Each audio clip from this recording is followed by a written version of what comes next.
ప్రతిపాడు నియోజకవర్గం మండలం అప్పాపురంలో సంక్రాంతి సెలవులు కావడంతో కొంతమంది దళిత విద్యార్థులు వాలీబాల్ ఆడుకోవడం కోసం టెలిఫోన్ స్తంభాన్ని తీసుకొచ్చి నెట్ కట్టుకుని ఆడుకుంటుంటే ఎస్ఐ ఏకనాథ్ కానిస్టేబుల్ శ్రీకాంత్ అక్రమంగా దాడి చేశారని దళిత సంఘం నేత అరుణ్ కుమార్ తెలిపారు. విద్యార్థులకు దాడిలో గాయాలు కావడంతో ప్రభుత్వం ఆసుపత్రికి తరలించడంతో కేసు నమోదు కాకుండా పోలీసులు అడ్డుకుంటున్నారని ఆవేదన వ్యక్తం చేశారు. విద్యార్థులపై దాడి చేసిన పోలీసు సిబ్బందిపై తక్షణమే కఠిన చర్యలు తీసుకోవాలని, లేని పక్షంలో ఉద్యమాన్ని తీవ్రతరం చేస్తామని హెచ్చరించారు. నివసిస్తున్నటువంటి ఒక మహిళ మాకు సంబంధించినటువంటి అంటే టెలిఫోను వాళ్ళ నాన్నగారితో వాళ్ళ తాతగారితో అనుకుంటా టెలిఫోన్ డిపార్ట్మెంటు మాకు సంబంధించినటువంటి టెలిఫోన్ స్తంభాన్ని తీసుకొని వెళ్ళారు అని పోలీస్ స్టేషన్లో ఒక ఫేక్ కంప్లైంట్ ఇవ్వడం జరిగింది.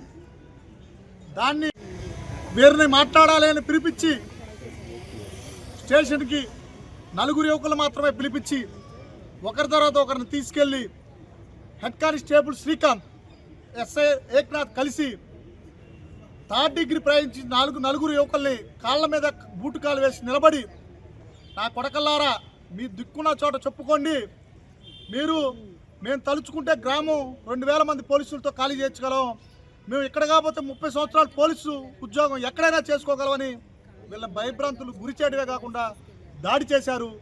వీరితో పాటు వీరు తీసుకెళ్లారని గ్రామ సర్పంచి హుటాహుటిన పోలీస్ స్టేషన్కి వెళ్తే ఆయన పోలీస్ స్టేషన్ లోపలికి కూడా రానివ్వకుండా అడ్డుకొని ఆయన బయట కూర్చోబెట్టి ఆయన సమక్షంలోనే అతి ఘోరంగా దాడి చేసి మరలా ఈ గాయాలతో బయటకు వచ్చేవారు కన్నా చెప్తారేనో అని పోలీస్ స్టేషన్లో రౌడీ షీట్లను నడిపించినట్టు వాకింగ్ చేస్తే తల్లిదండ్రులు బాధతో అక్కడికి వెళ్ళి వాళ్ళకి మంచినీళ్ళు తాపించే ప్రయత్నం చేస్తే మరలా బయటికి పంపించి, నా కొడకలార పోలీస్ స్టేషన్లో కూర్చొని మంచినీళ్ళు దంసప్పులు తాగడానికి మిమ్మల్ని తీసుకొచ్చింది మరలా దాడి చేసి పిల్లలను నడవలేని వీళ్ళంతా విద్యార్థులు, వీళ్ళేమి చాలామంది గంజాయి ముఠా ఉన్నారు, మీకు చేతనైతే వాళ్ళు అరెస్ట్ చేయండి, చాలామంది సంఘ విద్రోహ శక్తులు ఉన్నారు, వాళ్ళు అరెస్ట్ చేయండి.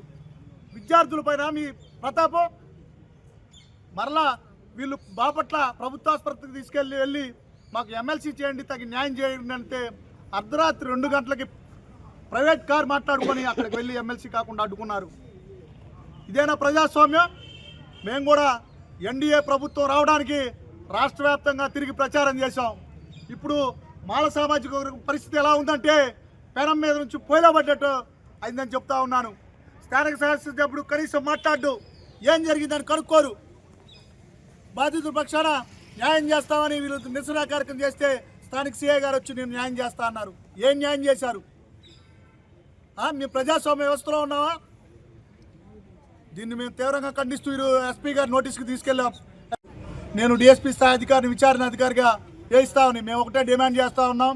వీరిపై దాడి చేసిన ఎస్ఐని, కానిస్టేబుల్ని తక్షణమే విధుల నుంచి సస్పెండ్ చేసి శాఖపరమైన చర్యలు తీసుకొని వారిపై SC/ST కేసు నమోదు చేయాలని డిమాండ్ చేస్తూ ఉన్నాం. లేకుంటే దీనిపై SC/ST కమిషన్ని ఆశ్రయిస్తాం, ఐజీ గారి దృష్టికి తీసుకెళ్తాం, నేషనల్ హ్యూమన్ రైట్స్ దృష్టికి కూడా తీసుకెళ్తామని ప్రభుత్వాన్ని హెచ్చరిస్తూ ఉన్నాం. ఇకనైనా మేము మాలల్ని ఏదో అణిచివేద్దాం అనుకుంటా ఉన్నారు. రాష్ట్ర ప్రభుత్వాలు ఏర్పడాలన్నా కూడా మాల సామాజిక వర్గమే, దించాలన్నా కూడా మాల సామాజిక వర్గం